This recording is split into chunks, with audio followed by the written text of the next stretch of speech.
अब अगर नेगेटिव की बात करें कि भाई कमी क्या क्या है, तो सबसे पहले क्यों आपको ये लेनी चाहिए भाई, मेरे साथ क्या ऐसा एक्सपीरियंस रहा है, क्या खर्चा हुआ है, कितना खर्चा करवाती है, क्या माइलेज आती है, और भाई मेन चीज़ तो खर्चे की है भाई, क्या पार्ट्स कितने महंगे हैं और कैसा। भाई अब बात करते हैं दिक्कत की कि मेरे को क्या दिक्कत आई इस बाइक पे जो मैं इसको बेचने पे मजबूर हो गया हूँ।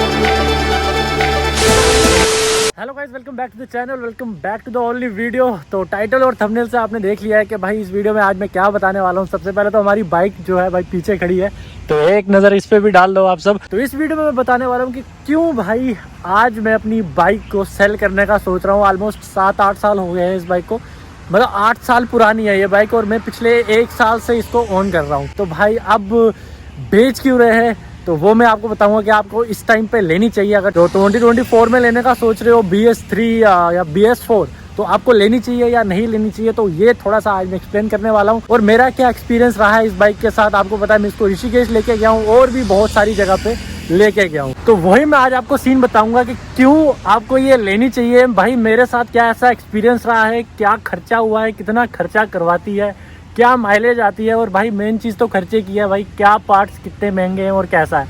तो चलो स्टार्टिंग से शुरू करते हैं और फिर मैं आपको बताता हूँ कि क्या सीन है इस पूरी बाइक का। तो ये भाई आपको पता है जब मैंने ली थी तो इसकी वीडियो भी मैंने डाली थी। 2016 मॉडल है, एंडिंग वाला, तो मतलब 2017 के आसपास है। और ये वो वाला है जिसमें ABS आता था उस टाइम पे, और आप ये चेक कर रहे हो। और मॉडिफिकेशन के नाम पे अगर आप देखो तो भाई मैंने रिंग लाइट डाल रखी है, इसमें विंगलेट भी डाल रखा है, हैजार्ड डाल रखे हैं, SC का स्लिप ऑन लगा रखा है, और जो पीछे वाला ये टायर देख रहे हो आप कंपनी का छोटा आता है, और इसमें मैंने 140 सेक्शन का टायर डाल रखा है। और ये लाइट वाइट पीछे से निकाल रखी है क्योंकि भाई थोड़ी सी हमें फंकी लुक चाहिए थी उस चीज़ के लिए।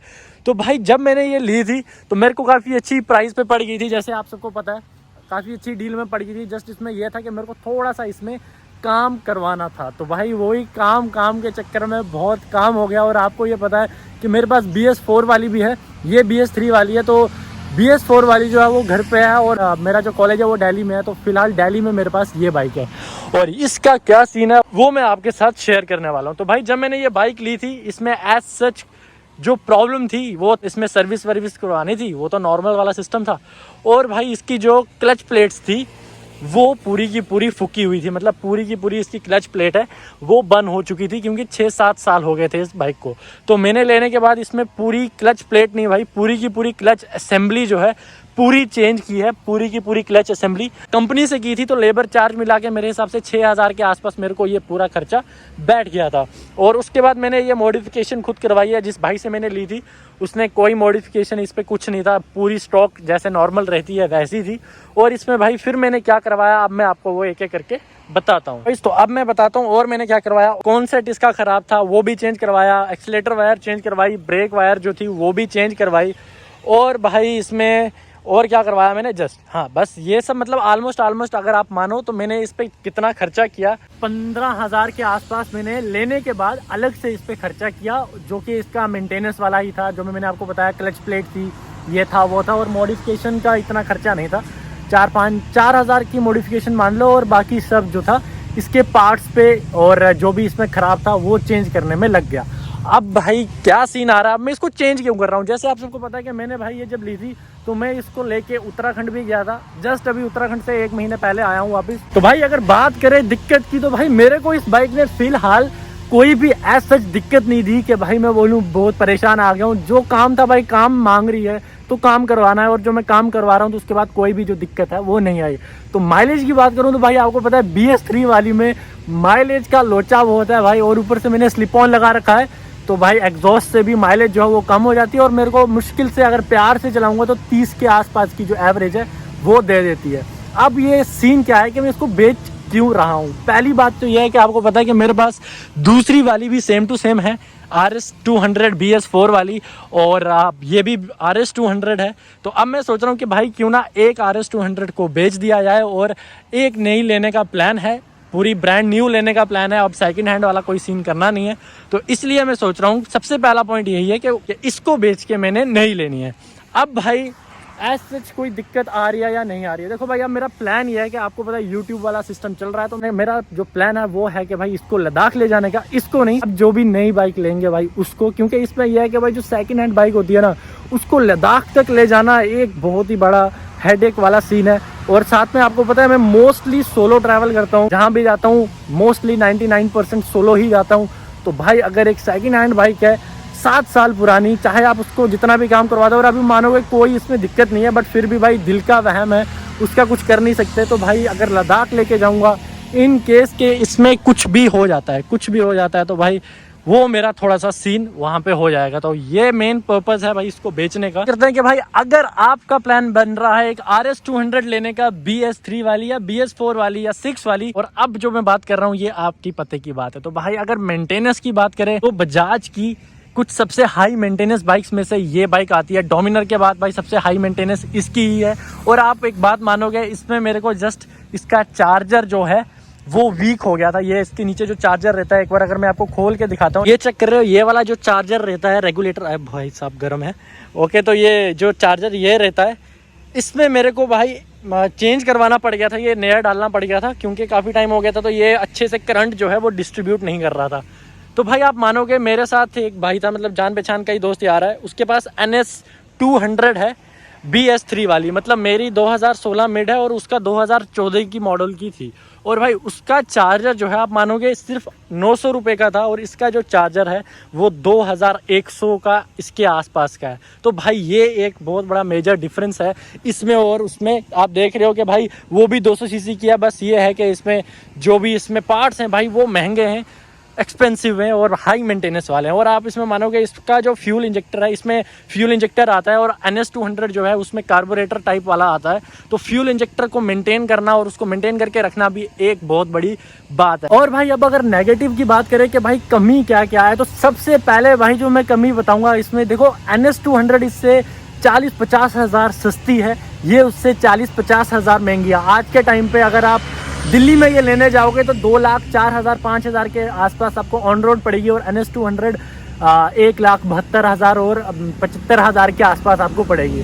पर NS 200 में जो NS 200 का ये सीन है, उसके जो शॉकर है उसमें USD शॉकर्स आते हैं और इसमें टेलीस्कोपिक आते हैं। और टेलीस्कोपिक का ये सीन है कि भाई छोटे से भी बम्प्स होंगे ना, अगर रोड थोड़ी सी भी ऊबड़ खाबड़ होगी, चलती फिरती रोड, मतलब ऐसी रोड भी थोड़े से टेढ़ी होगी या ऐसी होगी, तो ये बहुत ज़्यादा फील करवाते हैं कि भाई ये कि आप खराब रोड पे चल रहे हो। क्योंकि भाई जैसे ही ये किसी खड्डे में घुसते हैं या फिर किसी भी ऊबड़ खाबड़ रोड पे घुसेंगे तो पूरा अंदर जाके बाहर आते हैं और पूरा आपको फील करवाएंगे कि हाँ भाई आप किसी खतरनाक रोड पे ऑफ रोडिंग कर रहे हो। पर जो USD शॉकर्स रहते हैं उनका ये सीन नहीं है, उसमें आपको एक बेटर क्वालिटी मिल जाती है। और आप देखो NS 200 सस्ती भी है इससे, पर उसमें ये सीन मिलता है, उसमें अपग्रेडेड सीन मिलता है। और BS7 वाली भी RS 200 लेने जाओगे उसमें अभी भी भाई टेलीस्कोपिक जो सस्पेंशन हैं वो ही मिलते हैं। बात करें कि जैसे आपको पता है कि भाई मैं ज़्यादा लॉन्ग रूट्स पे चलता रहता हूँ, मतलब घूमने वूमने वाला सीन रहता है, तो भाई और क्या दिक्कत आती है। देखो आपको पता है ये बाइक जो है ये प्रॉपर स्पोर्ट्स बाइक नहीं है, ये ट्यूरर है, ट्यूरर स्पोर्ट्स है। तो इसका हैंडल वैंडल की पोजीशन, बैठने का तरीका, और मतलब ज़्यादा झुकना नहीं पड़ता है इसमें, और आराम से आप इसको 200, 250 या 150 किलोमीटर एक ही बार में ले जा सकते हो, इतनी थकावट होने वाली नहीं है। तो ट्यूरिंग के हिसाब से तो बहुत बढ़िया है NS 200 भी और ये भी। जैसे आपको पता है R15 KTM का सीन क्या है, उसमें पूरा आपको नीचे झुकना पड़ता है, पर इसमें ऐसा कुछ भी नहीं है, जो कि बहुत ही ज़्यादा बढ़िया बात है। और भाई अब बात करते हैं दिक्कत की कि मेरे को क्या दिक्कत आई इस बाइक पे, जो मैं इसको बेचने पे मजबूर हो गया हूँ।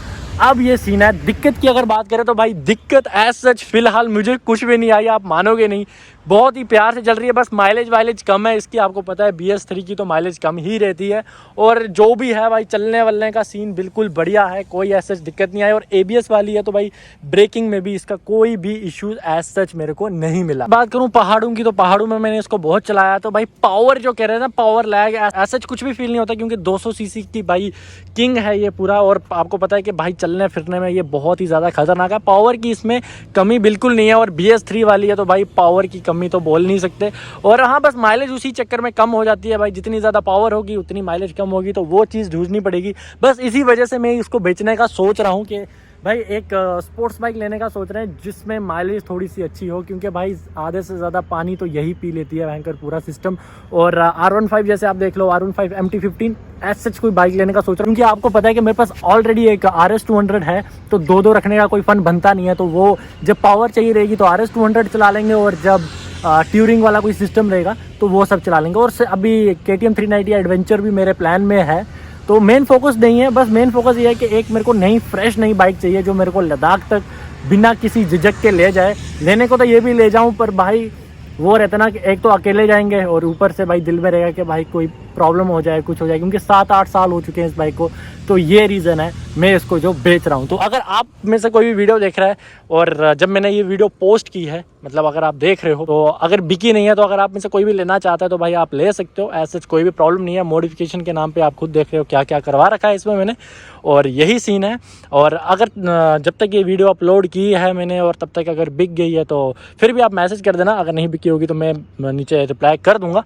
बाकी ये सीन है, अगर आप लेना चाहो तो भाई बिल्कुल लेनी चाहिए। पावर चाहिए तो यही बाइक आपके लिए है, और लुक्स चाहिए तो लुक्स देख ही रहे हो, और मॉडिफिकेशन के नाम पे तो भाई आप इसमें बहुत कुछ करवा सकते हो। अभी भाई मैंने तो इतना कुछ करवा नहीं रखा, जैसे आपको पता अभी मेरा इसका यहाँ पे एक प्रॉपर जो है अंडर बेली लगाने का प्लान है मेरा। अब वो दूसरी वाली पे लगाएंगे, अब ये बेच रहे हैं तो इस पे लगाने का कोई सीन नहीं है। तो मॉडिफिकेशन भी बहुत करवा सकते हो, और पावर तो बहुत ही खतरनाक है।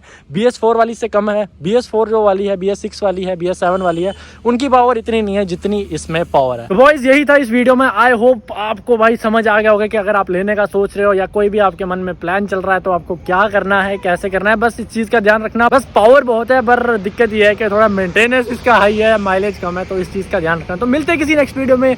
Till then bye bye and take care, and I hope ये लास्ट वीडियो होगी हमारी इस बाइक के साथ। तो देखते हैं, अगर बिक जाती हो तो सही है, दूसरी कौन सी लेनी है, कब ले रहे हैं वो भी आपको बताते हैं। तो टिल देन खाते रहो, पीते रहो और आबाद रहो।